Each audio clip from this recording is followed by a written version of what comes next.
Hi everyone, my name is Bianca from Moon Rising Astrology, and in this video I will be talking about the upcoming astrology of February. And it's quite an eventful month. There's a lot happening.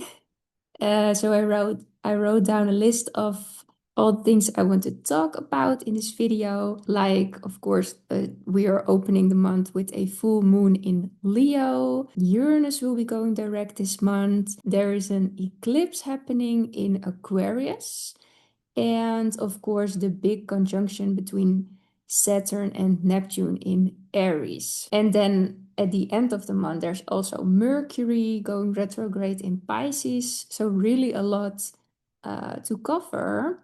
And hopefully, I can narrow it down so you feel prepared for the coming month. So, first of all, I want to share my screen because I want to show you what the first day of February looks like. And here it is. So of course, all our focus goes towards all these planets in Aquarius. There's a whole stellium happening in Aquarius. And we are actually starting off the month with a full moon in Leo. So usually I would say, okay, there will be an ending in the house where Leo is in your chart, in your birth chart. And yeah, we will be totally focusing on what a Leo full moon in that house will be about. But there are so many planets in Aquarius that I would say that yes, there will be an ending in terms of your Leo house. And but there's just so much focus on Aquarius that the ending that will take place in your Leo house will have a lot to do with all these planets in Aquarius, because this house is calling us. This area of our life is calling us to be present. And so a Leo moon is all about following your heart, being emotionally honest with yourself. And since a full moon is always an ending of something, I would say, because Leo moon will get emotional fulfillment by choosing themselves. So I wouldn't say emotional fulfillment by putting yourself first at the stake of others. But apparently, in this area of your life, you need to make a choice that you are choosing yourself, that you are putting yourself first, because maybe you have been neglecting yourself in this area of your life. So there needs to be a change, a shift in this area, so that you can put your full focus and presence in the house where all these Aquarius planets are in. So, for example, if you've got all of these Aquarius planets in the 10th house, then your calling, your role in society, it's calling you.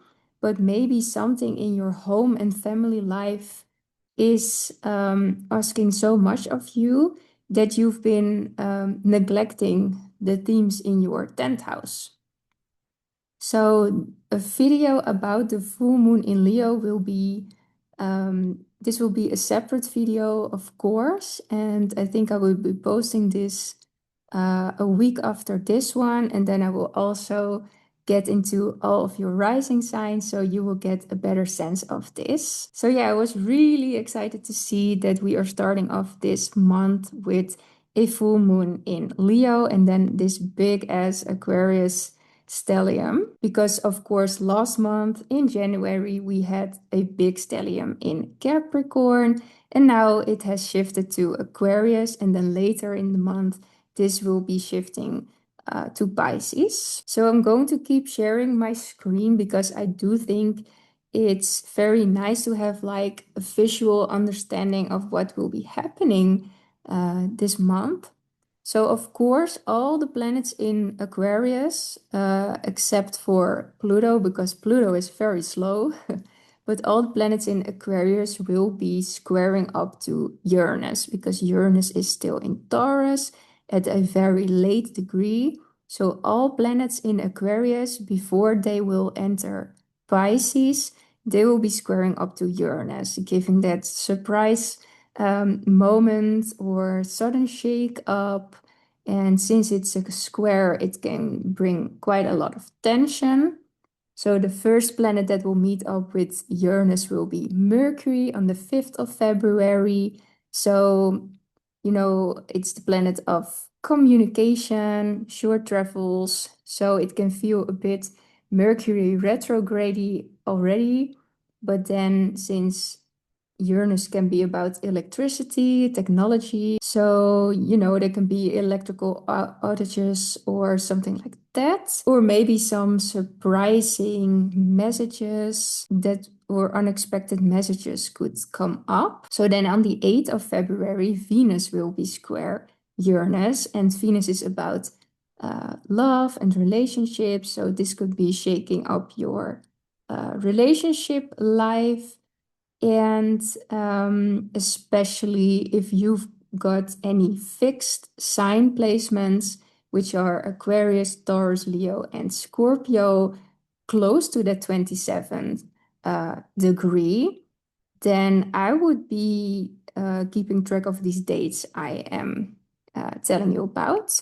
So then on the 15th of February, the Sun will be square Uranus, and the Sun is about where we shine. It can be about our ambitions. So the Sun, our identity, can be shifting during this Uranus square. Yeah, so you can expect sudden changes in identity, and I think this will be extra emphasized if you've got planets near that 27 degrees. So then Mars will also be squaring up to Uranus, and this will be on the 26th of February. So that will take a while. But Mars can be our drive, and how much energy we put into something. And, it can always make us a bit argumentative as well when it squares up to Uranus. And of course, look out for injuries or accidents during this time.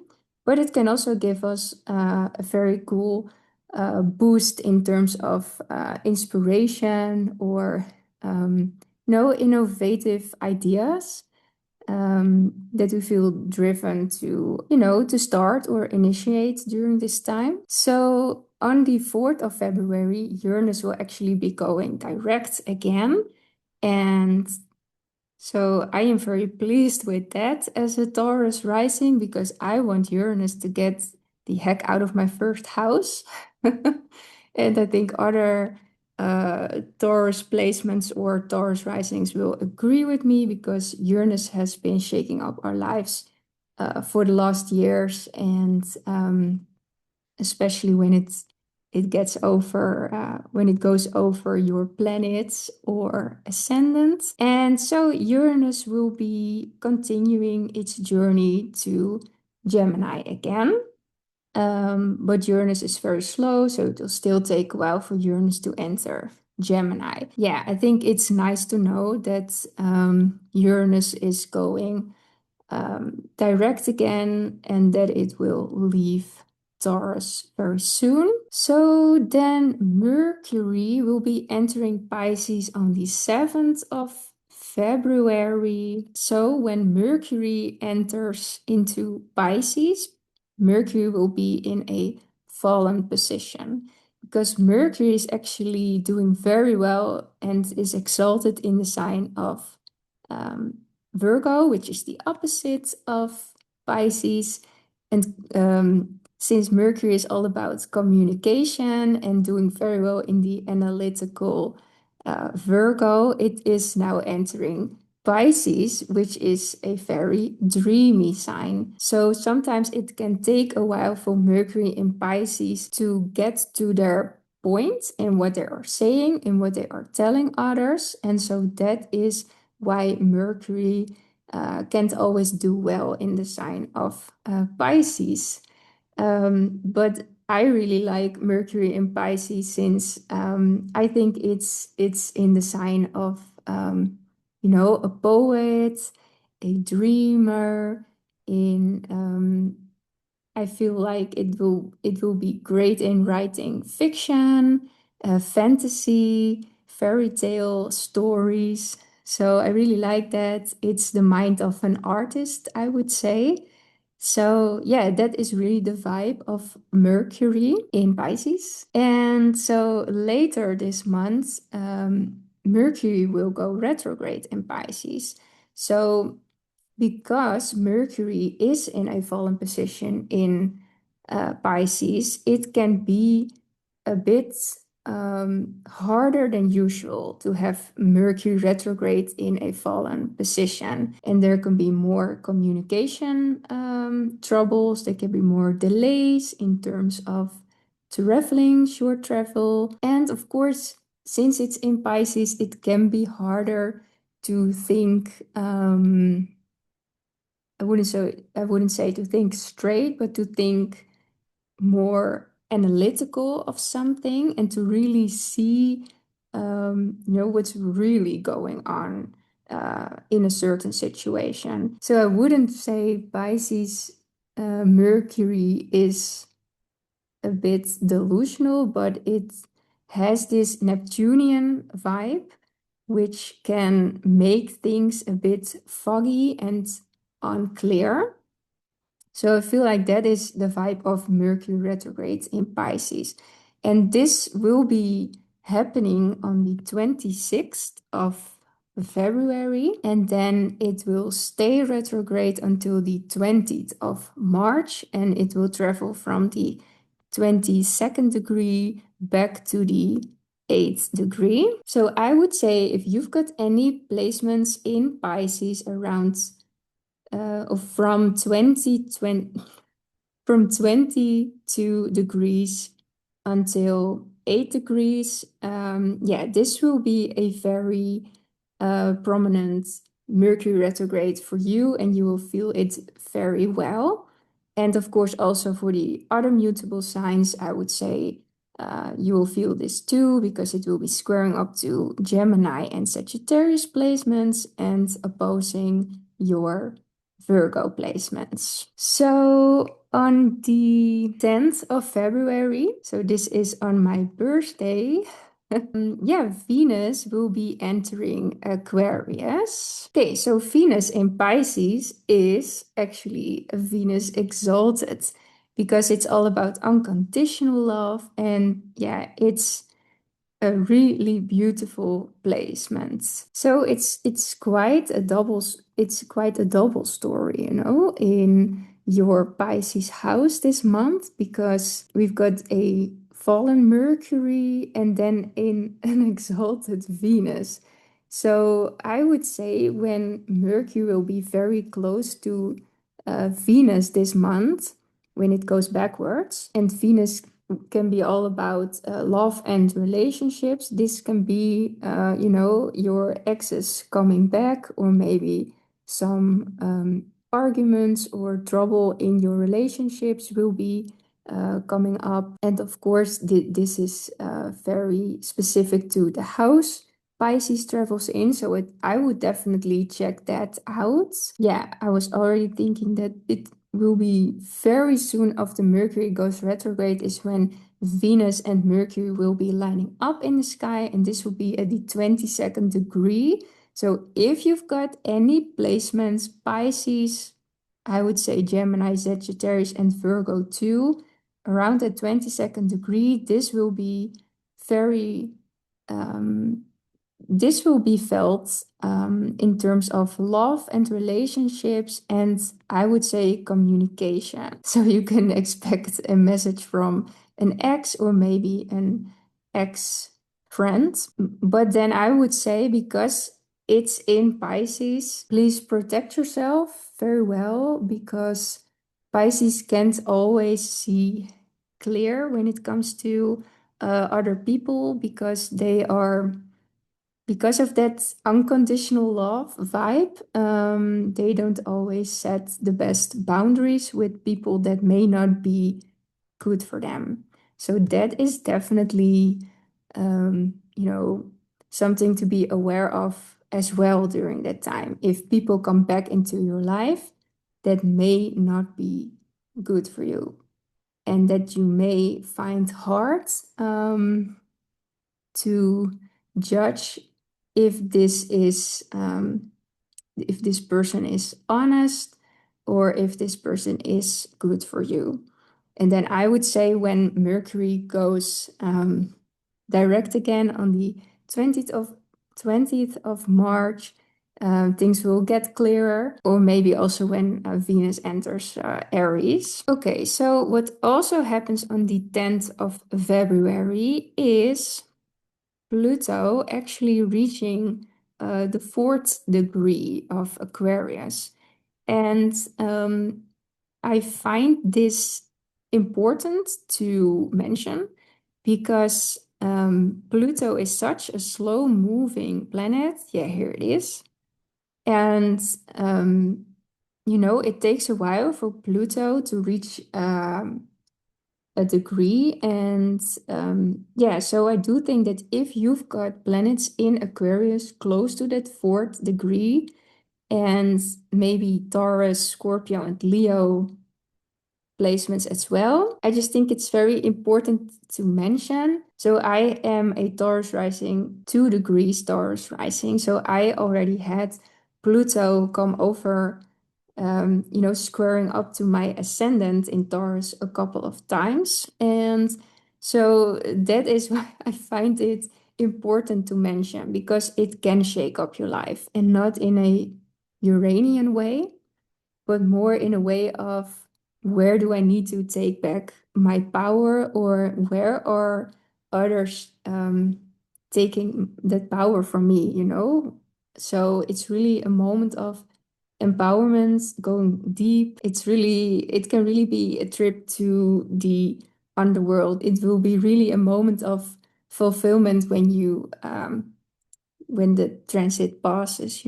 If you do have planets near that fourth degree, this is something I would take into account as well this month. And maybe I'm also mentioning it because my moon in Taurus is at 5 degrees, so I am taking precautions for when Pluto will actually be squaring up to my moon. So if you've got any experience with it already, with Pluto, touching on your Aquarius placements, maybe. Yeah, I would be very interested to hear from you about that. So on February 17, we've got an eclipse happening in Aquarius. So this will be the first eclipse in Aquarius. And we've had eclipses for the past year in Pisces and Virgo. So the nodes are slowly shifting towards Aquarius and Leo, actually.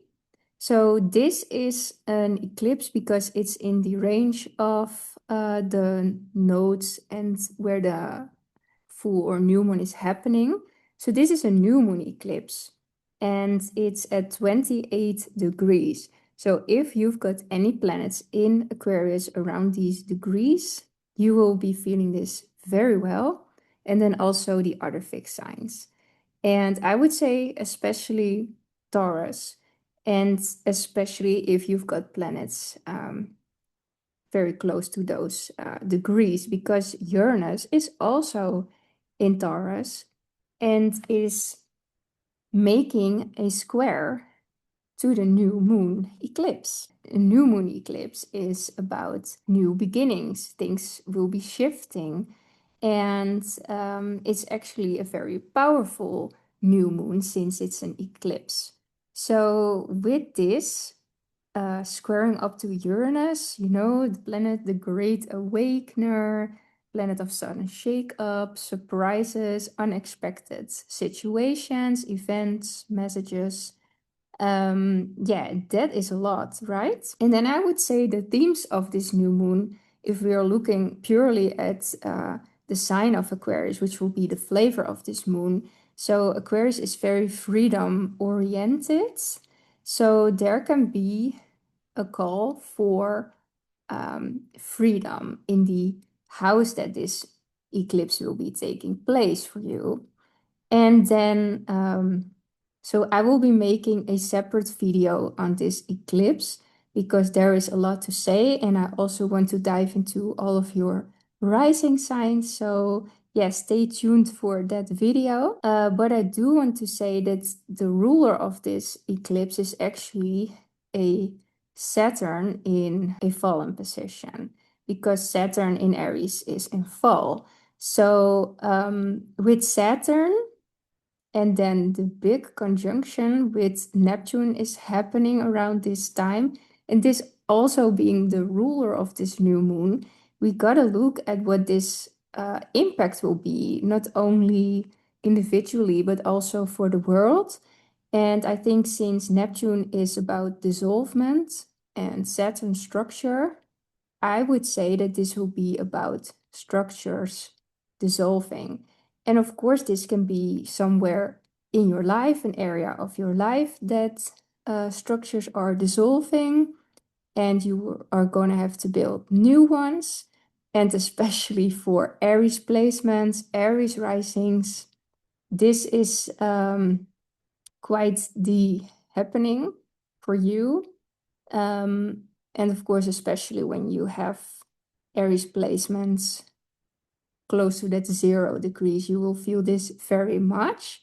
And Saturn is, of course, staying in Aries for the coming 3 years, I think. So, yeah, this will be a lot of things that you're going to have to rebuild. I think Saturn can also be seen as authority figures, and then I would say we can see authority figures maybe losing their power. It's the dissolvement of authority figures and structures. So I would definitely, I will definitely be checking the news around this time, during the build up of this eclipse, because I think there will be a lot of unexpected things happening, since it's also square Uranus.